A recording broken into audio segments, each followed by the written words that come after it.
Hello, ladies and gentlemen. Welcome back to Asian Vision Dialogue. Today, I welcome back my dear friend Watana. He is a senior student, a fresh graduate Yep. of IISPP. Congratulations. Thank you. Yes, however, today I want to invite you to on this episode to talk about one of the hottest issue right now, especially regarding the ends of July, which Yes. is the recent escalation of tension in the Middle East, especially regarding the assassination of the head of Hamas political bureau. So, without further ado, let's get right into it. But before we basically jump right into the incident, I want you to give us some broader context of what kind of event, historical event, that have come to shape the current tension in the Middle East. Well, how far do you wish to go into this rabbit hole? Well, let's just say that the Middle East has a very conflicting history Yeah, upon their existence, if you will. Of course, not wanting, but circumstances had led to such unfortunate conflicts. yep, One of the first things I would say that leads to the modern day conflicts that we see today is probably would start at the fall or the impact of the Ottoman Empire, yeah, specifically during the First World War. yeah, In a way, we can also categorize it as one of the first genocides, categorically, if you okay, will, where it shows similar characteristics of genocide, where the downfall of these people of the Ottoman Empire had transpired yeah, during the First World War, which had led to different conflicts, and the downfall of this particular people had led to I guess a domino effect yeah, that went all across the region, and had led to some level of other different conflicts and scenarios which transpire to what we know today exists. yes, Other things would be probably probably is the I guess the creation of the state we know as Israel mm-hmm. with the Second World War, Yeah, after the horrifying incident of the Holocaust yeah, Holocaust, and creation of Auschwitz, for example. yes, This had, if you consider the age of where it existed yeah, in that specific time frame, mm-hmm. none had ever came close to such a devastating effect to a group of people. Yeah, So devastating and cruel, yes, where these people are demonized and be treated so inhumanely as almost animals, for yeah, example, where they're tortured or killed in such mass numbers, where they, of course, out of fear for their own life and seeking protection, of course, you would require safe haven, and by doing so, creating, of course, the state of Israel, which had different complications on its own yes, later on, which, of course, leads to what we now currently have, yeah, where during the year last year, where the attack on Israel okay, by from the Hamas, Hamas, where about 1,000 or so of people had killed during this incident, yes, which had other provocations in the past, where it recalls to way back historically, where old wound, yes, where the differences of ideologies between and beliefs yeah, with Christianity, for okay, example, with the Crusades, and with the Muslims being neighbors.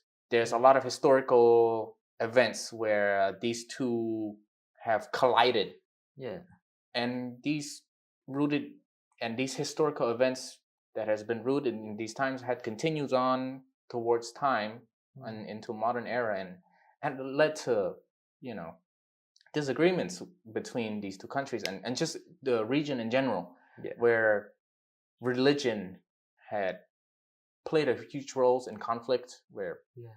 had transpired to political, for example. Yes. And then, yeah, we could clearly see that history have written itself into the conflict itself. Of course, again, this is not wanting, but Yeah. out of pure circumstances at the time Yes. that people wish not to exist, but well, here we are. Yeah. And yeah, historically, it really embedded so much to these events that had transpired to what we know as these conflicts that exist today. Yes, thank you so much. If I were to add a little bit to your Yes. like, for example, like the explanation of how do we get here, Yeah. that's the main question that we have. Of course, we need to discuss before we get into the reasons.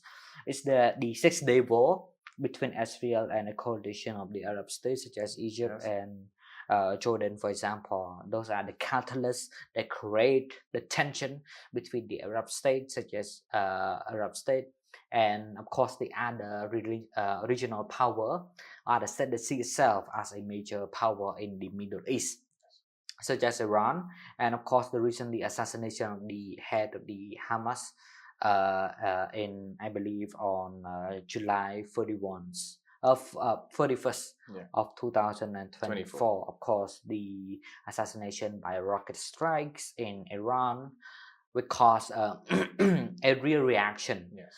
between from Iran's to Israel. So essentially, like, almost all the historical tensions, historical relations with multiple moving factors, religions, politics, all of it are combined into a very complicated and deeply rooted, rooted, like, protracted conflicts. Yes. Between all the different states and all the strange relation, and not to mention the Arab Spring, for example. Yes. So all of this has created a very connected and very conflicted hysterical events. Yes. All of it has led to the Middle East that we know today. Yeah. So now that we get the context a little bit, Yes. so let's move on to a very like the main topic of this discussion, this the episode in general, which is the recent tensions. Yes.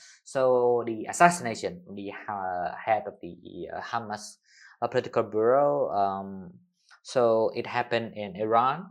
So I want to ask you, like, what are the reactions of other, for example, like the major players in the world to these assassinations? So regionally, we'll talk about it scope by scope. For regional aspects, there are different countries in the region that has condemned such actions. Yes. Where countries like Qatar, for example, or Iran Yes. themselves, Yes. since the fact that had happened in their doorstep, Yes. of course. So such actions were completely condemned by them, where it had simply,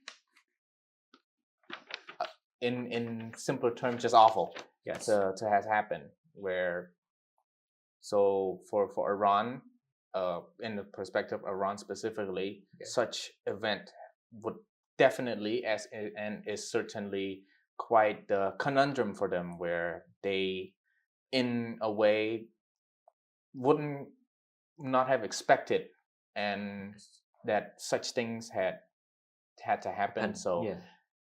and other countries within the region had also condemned them as well. Yes. So just Condemned Turkey, such act, yes, where countries like Turkey or Qatar Qatar, had Iran. very verbally expressed themselves that such actions should not have happened and should not have transpired, and condemned the Hamas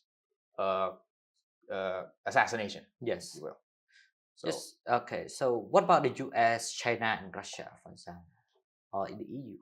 for Russia and China, since they are quite verbally expressive Yes. to such an event to happen, Yes. while the U.S.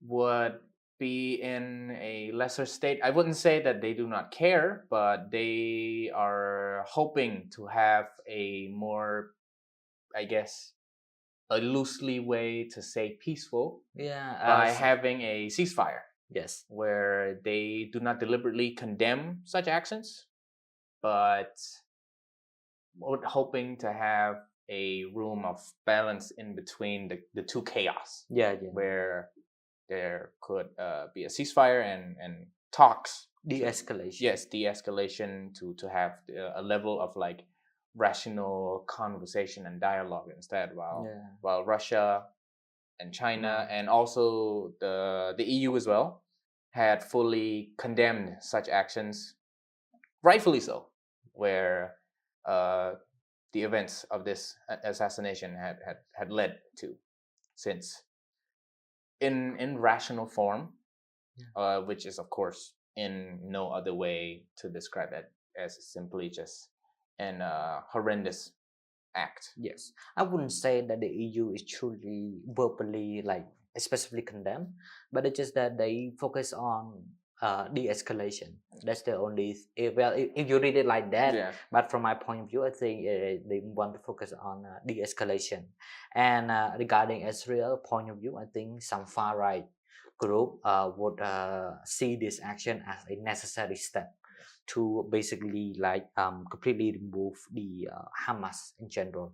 So now that we somewhat paint a picture Yeah. both on historical and the reaction, let's get into like the real discussion. Yes. So how do you think that Iran has fully expressively said that it will retaliate?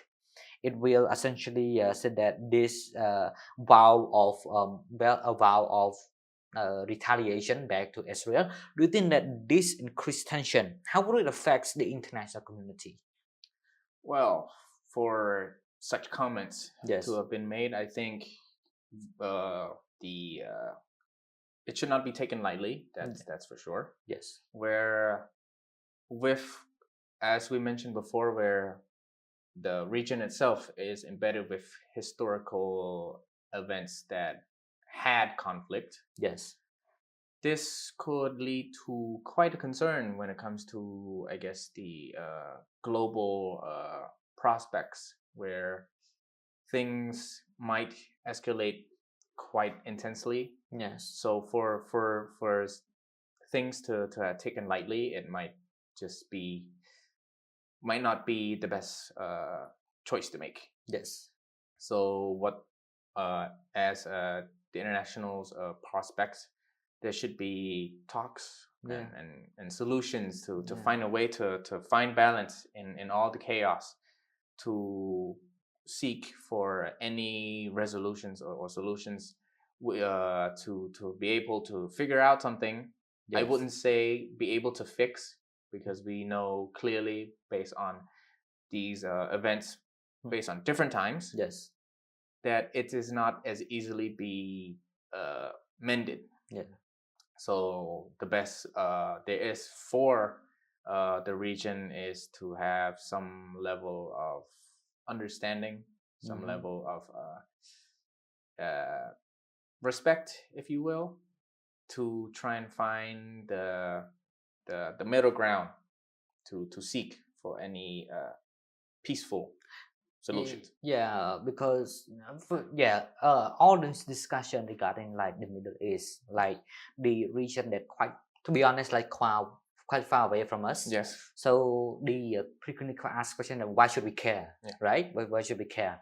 But so from my point of view as well, I think like the reason we should care, or the reason like what my answer, my question is that what is the impact, right? Yes. Yeah, so I think like of course like the oil market Yes. and any tension in any region, people often we as in the people of the world and other region typically forget that there are people, innocent people Yes. involved. So like the idea of knowing, or the idea like we are here talking, we are here living peacefully while other is dying Yes. and involving in horrendous and disastrous life altering events. Also, all of these are quite a major concern, especially like not only that we have war in Ukraine, in Europe right now, there a potential large scale conflict happen in the Middle East as well. So more and more it become painted a picture of destabilize Yeah, the I entire totally world. agree with you. Where in a lot of times, we, despite the Middle East comparing to our country is far further away, but we Mm. also, as you mentioned, we should just simply acknowledge the loss of life Yes, and the the loss of protection life of and the life protection. to Yes, be more important than just simply they are just other not our people, people. Yeah, or they're just people from other countries that yes, are but we should not be oblivious to these events where conflict has now been a huge topic yeah, globally in general, where yeah, different regions of the world are now having conflicts and the loss of lives are increasing by the day.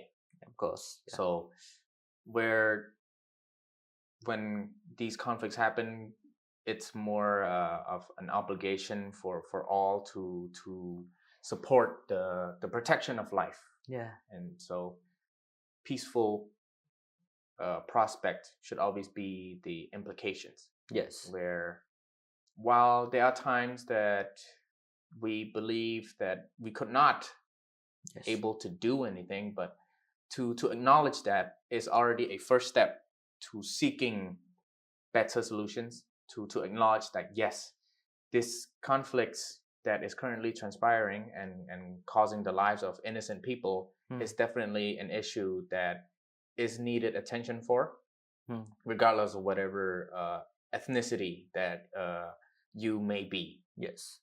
I totally agree with that. Regardless of what I mean, who we are, we Yes. still should care about other human beings. Yes. So, talking about all conflicts, Yes. right now we can clearly say that in Europe there's a war. In Yes. the Middle East there's a potential war. Are we heading toward World War III, or what? What's your opinion? Well, I from where I see it, Yes. it's a yes and a no. When it comes to Mm, yes, I would argue that when it comes to these regions, what we can clearly see, yes. it's there's a lot of influence of certain actors Okay. in this game of conflicts Yes. that they have. It's clear that they have a specific interest Yes. that they're seeking for. It's planned. Yes. It's organized with an objective in mind. Mm, So for it to happen, it is uh, it is possible. The possibility is still there. Where if as we mentioned when discussed earlier, mm, there are other actors who are involved, mm. who are major powers that allow it to happen. For Yes. example, the U.S., Russia, and China, Mm, who has a play in this. mm, So for a potential World War III to happen, mm, it would mean that uh, these parties see interest in these mm. conflicts in some sort of way. Yeah. Okay.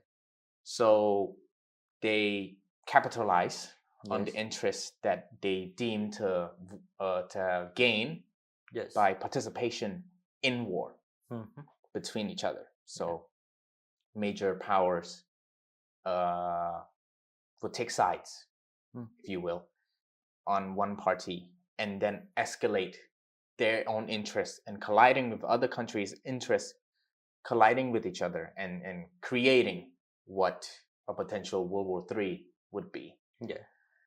If we're taking a look at a positive side where none would happen, is purely just how much would they weigh themselves to be, where how how much would they risk Mm. just to have this ambiguous interest that we, I would guess, calculate or predict for how much of this mysterious interest of whatever that they're seeking Mm. would cause them to lead to war. Where in my views and from how I perceive it, it's too much of a price to be paid to seek such interest. So for that reason alone, I would that would be the argument where a potential war, a world war, to Yeah. happen again would not transpire. If since if we remember, if we take a look back and the lessons of history, Yeah. especially with World War One and Two, Mm. we can clearly see a similarities in those two wars where institutions, for example, is a big role from how I see it. Yes. Back then, institutions were not as cleanly and as finalized as we see today, where norms, institutions, and laws, for example, have now been embedded and implemented since the end of the Second World War, where these laws have now been in effect for so many years and had protected lives of the people to not experience such catastrophic bloodshed to allow it to happen ever again. Yeah. So that is my possibility when it comes to arguing that there won't be. Yeah. But all in all, regardless of the possibility of not having one or having one, the best thing is to be cautious. Yeah. Never allow these things to lead to another.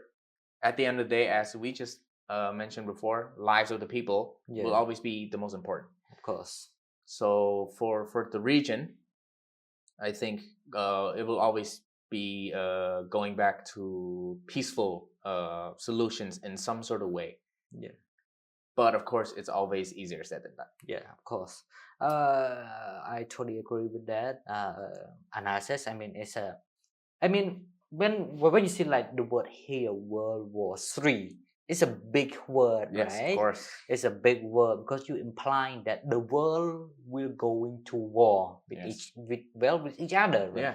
Yeah. So if you were to ask me, like about 5 years ago, I think, what are you talking about? Yes. Like, okay, what are you talking? We are not that. For example, we are not in that age where such a war happened anymore. Yes. But right now we see. Yes, that's where I talk about the probability of Yeah. of there could be. Remember, as you mentioned, only 5 years in comparison, where Yeah. things could happen immediately. Immediately, yeah. Where we're so used to a peaceful life where these countries are not doing anything essentially. Yes. And suddenly in a few years things just escalated to events that we could had never imagined in such a short period of time. So that is where people should simply be cautious about the possibilities of war. Yes. Even if there is reasonings that it could not transpire, cautious and being aware of situations and stances of other countries in certain conflicts. Of course, for example, this one that we're talking about, especially with the Middle East, Yes. we can clearly tell that there is a lot weighing over this conflict. One, of course, being historically implemented. Yes. And two, the interest that bigger countries play, where we can clearly see that they have interest in it, and they would believe that by allowing themselves into this space in this region would lead to them gaining some sort of benefits in some sort of way for their own country. So it many possibilities are there, allowing this situation in the region to be heavily complex. Yes. Not easily be observed to such a way that we can see it clearly in black and white. Yes. So there's a lot of colors in this palette. Yes. So yes, it's simply just a lot of things that concluded into this one region. Yes. Thank you so much for your basically like analysis and laying out like the possibility Yes. of using right now we're using the word World War III. I don't mean to be exaggerated, and I don't mean to cause like panic or anxiety, but it is like you said, it's a possibility. Yes. Because there are so many essentially like region that conflict can happen, Yes. like most of the place around the world. Yeah. So sadly our time has come to an end. Thank you so much for your basically being here to Thank you. discuss about like the possibility of like big topic, right, of World War Yeah. Three.